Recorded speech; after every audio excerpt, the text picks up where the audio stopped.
Gəlin bugün sizlərlə bir yerdə bir çox şagirdin çətinlik çəkdiyi, amma əslində asan da olan qəbul sualının izahına bir yerdə baxaq. İlk öncə şərtlə tanış olaq. Şərtdə deyilir ki, başlanğıc koordinatları eyni olan iki cismin sürətinin proyeksiyasının zamandan asılı qrafikləri verilmişdir. Hansı zaman aralığında cisimlər arasındakı məsafə ən böyük?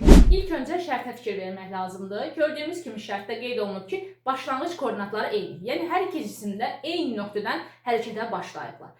Fikir vermək lazımdır ki, bu cisimlər hansı istiqamətdə hərəkət edir. Fikir versəz görərsiniz ki, bütün zaman aralıqlarında hər iki cisimimizdə, həm birincisində, həm ikincisində x ox istiqamətində hərəkət edir. Yəni hər ikisi də eyni istiqamətdə hərəkət edirlər.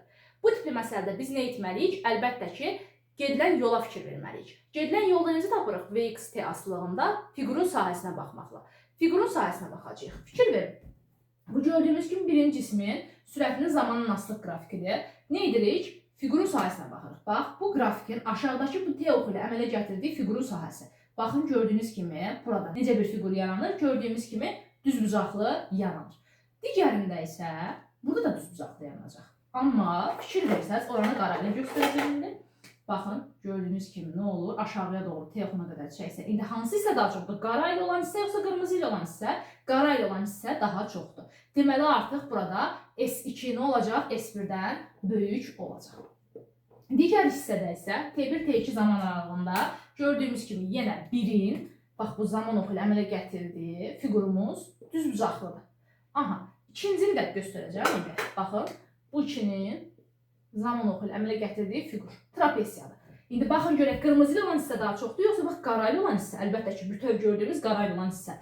Bu da ikinciyə aid idi, deməli onda S2 böyük nədən? S1-dən.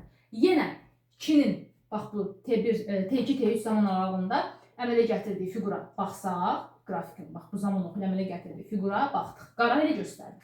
Digərini də qırmızı ilə göstərəcəm. 1-i. Baxın. Bu da gördüyümüz qırmızı olan hissə. İndi qırmızı ilə olan hissə çoxdur, yoxsa bax bu qara ilə olan hissə? Qara ilə olan hissə daha çoxdur. Deməli, avtomatik yenə nə yazacağım? S2 böyük nədən? S1-dən. Digər hissədə isə, bax burada T3, T4 zaman aralığında yenə bir qırmızı ilə göstərirəm. Baxın, gördüyümüz kimi aşağıya zamanla əmələ gətirdiyi fiqurun sahəsinə baxmaq lazımdır. 2-ni də yenə qara ilə göstərəcəm. Baxın, indi hansı daha çoxdur? Qara ilə olan hissə daha çoxdur. Yenə S2 böyük nədən? S1-dən. İndi bunun mahiyyəti nədir? S2 böyük S1-dən. Hamısında belə oldu. Bu o deməkdir ki, təsəvvürünə gətir, sən də yoldaşın ayrı-ayrı avtomobillərdə X ox istiqamətində hərəkət edirsiniz.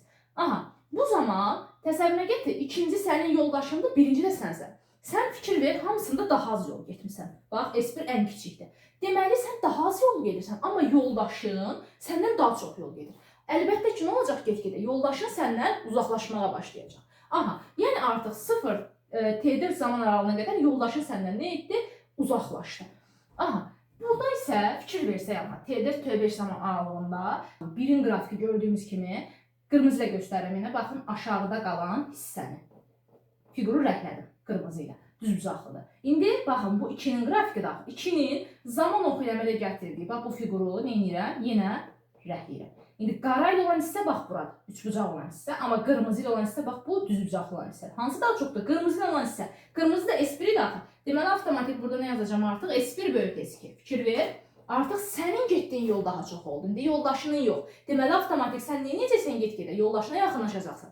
İndi baxın, bizdən nə soruşurdu? Hansı zamanda onlar arasındakı məsafə maksimumdur? Əlbəttə ki, T4 zamanında. Niyə? Çünki sən, bax bu hissəyə qədər, bax bu T4 zamanına qədər get-gedə yoldaşından geridə qaldın. Yoldaşı səndən neynədir? Uzaqlaşdı. Avtomatik aranızdakı məsafə nə oldu? Maksimum oldu. Amma sonra sən nə etdin artıq? Daha çox yol getdiyindən nə edirsən ona? Yaxınlaşmağa başlayırsan. Ona görə T4 zaman aralığında daha çox olur məsafə, aranızdakı məsafə. Sonra get-gedə nə edirsiniz? Yaxınlaşmağa başlayırsınız. İndi deməli burada bizdən iki hal soruşula bilər. Bir, aradakı məsafə hansı halda maksimumdur? Qeyd etdiyimiz kimi T4 zaman aralığında, daha doğrusu T4 zaman anında maksimumdur. Amma ki, hansı zaman aralığında bir-birinə yaxınlaşır soruşsaydı, gördüyümüz kimi T4, T5 zaman aralığında artıq sən nə edin? Yoldaşına yaxınlaşmağa başladın.